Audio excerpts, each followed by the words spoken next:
I'm saying this live. I don't have an official vehicle. The government doesn't have. The deputy doesn't have. The offices are in a bad shape. So you came to Lagos in your personal vehicle? They pulled one for me from another agency as a loan to bring me here. That is the truth. But that is not even the issue. To us, those are soft side of government. They are minor. If you have to run using a personal resources, we will do that. You know, I've been doing that. I'm working on my office myself, spending my money to innovate my office to bring it up to standard. You were there yesterday. I'm serious. I'm using my money. If you can do that for Ekiti people, there's no problem. But we just must bring the state back to life. So the vehicles, all those soft sell of governance, it's not a big deal to us, in fairness. Okay. So the people are no longer interested in stomach infrastructure? Well, I say that tongue in cheek, of course. No, I would like to respond to that because perceptions is completely different from reality. What is called social infrastructure? Stomach infrastructure. Stomach infrastructure. Stomach infrastructure. It is just an expression of the welfare obligation of government to the people, which has been taken to a ridiculous level. And the new government recognizes this welfare component of government responsibility. And that is why the government has a policy to invest heavily in the social sector, what we call a social investment. And a dedicated office will be established for this purpose to really understand what is the welfare needs of people and how can government sustainably program for that without promising the impossible and without taking financial responsibility for what head of households need to do for their people. But as a government, what is the minimum? Of course, this will require assessment, what is needed, what is doable, and what can government afford. All of these are being investigated as I speak. And you talked about timeline the other time. Our expectation is that between now and the end of this year, the picture of Ekiti should be clear to us on the basis of evidence. Not just opinion, but evidence. And that coming first quarter of next year, we should have a clear roadmap at which time government can come to the people and say, this is what we promised, this is what we met on ground, this is what you told us, this is the resources we are going to have, projected over a period of time, and this is what you will get. And that becomes the practical contract, that becomes the basis of performance and feedback from the people. I thought we needed to make that clear. On the youth problem that he mentioned, it's a national problem. It's not just an Ekiti problem. It's everywhere. There's a youth bulge. 65% or more of our population is based on people below 35. Okay, but the vocational education is to is an emergency response to the backlog of youth exclusion from the economic process, and to give them skills, support them as much as possible to set up their own enterprise.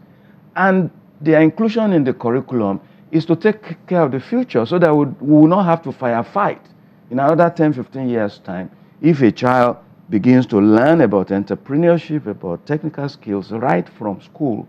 It's easier for him to transit from primary or secondary education into some kind of craftsmanship.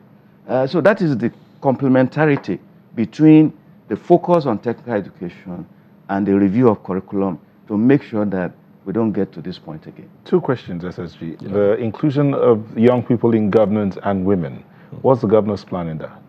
Well, Governor Fayemi is an advocate of youth inclusion, and is a gender activist. You know the history of the wife. So people should expect that they will see youth with skills in government. And then gender, male and female, of skills that can add value in government. So we're not going to have issues of, no, the disparity is too wide and all of that. But If you go back to his previous government and look at the configuration of his appointments, then you know what to expect. It's not going to be an issue. It will only get better. Yeah, it can only get better. Interesting. Interesting. Okay. Well, as we begin to wind down now, so what would you be telling the Ekiti people as we begin to wind down as regards this new government? Let me start with you. Well, the first thing is to thank Ekiti people for giving us the mandate, our governor and the government. We are grateful to that. And to tell them, basically to reiterate what the governor said in his inaugural speech, that his doors will be open, his ears will be open, and so are his eyes to their needs, their emotions, and what government needs to do for them. They should also expect that in the next couple of months, basically between now and December, to give our government the opportunity to fact-find, so that we don't just, speak on the basis of opinion, but we speak to facts, come back to them, as he has promised, to tell them what he found out and where he's taking them. And obviously, it's a place of comfort, it's a place of economic upliftment and self-esteem. That is where the government is going. In other words, the people of Ekiti should be expecting an unusual government and governor? An unusual government and governor. When you say unusual, that means something went wrong. Comparatively. Yeah. In other words, the notion out there. I'm trying to understand you before I answer that question. In political space, in socio-economic spaces, that politicians don't care about the people. So what you're saying is that the people should be expecting an unusual governor and an unusual government? I'm saying that in that context, we've always been unusual. In our first, coming, we were as unusual as the volume of infrastructure, social investment, that took place. And we are saying that now that the people have, and that's the beauty of democracy, they've tried two alternatives and they've come back to the previous one, which means lessons learned and preference has been established. And on the basis of that preference, we hope that their expectation will be met. Okay. Yeah. Mr. Oyebanji? Yep. Well, as a government, our people should expect a responsible, a responsive, a government that cares, a government that respects them, a government that is compassionate, a government that will be truthful, that will not lie to them, a government that will always come to them every time that we connect with them. And from our people, we expect their patience, we expect their understanding, we expect constructive criticism, and we ask for their prayers. You ask for their prayers. Okay, prayers.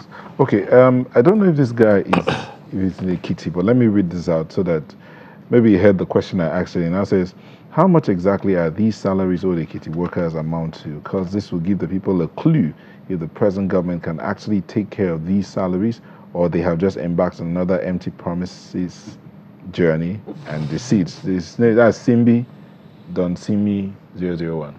Well, I don't know whether she's from Ekiti State, but I will repeat what I said. The facts have been found out. We are on fact finding. We don't want to come here and lie to Nigerians. They should give us time to conclude our housekeeping. When we complete our housekeeping, we come back to them with the actual position on indebtedness of the state. The 170 billion is what we've seen in DMO. It does not include contractual obligations.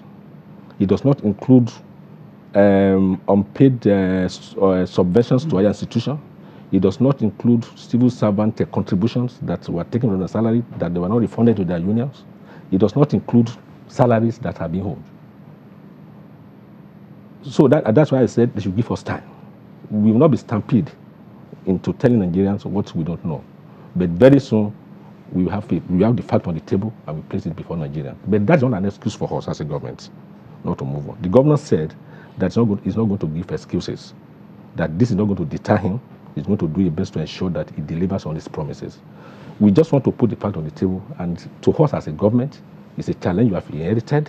We will run with it, you know, but it will not stop us from delivering on what we promised. Deliver in 4 years. By the grace of God, based on resources available.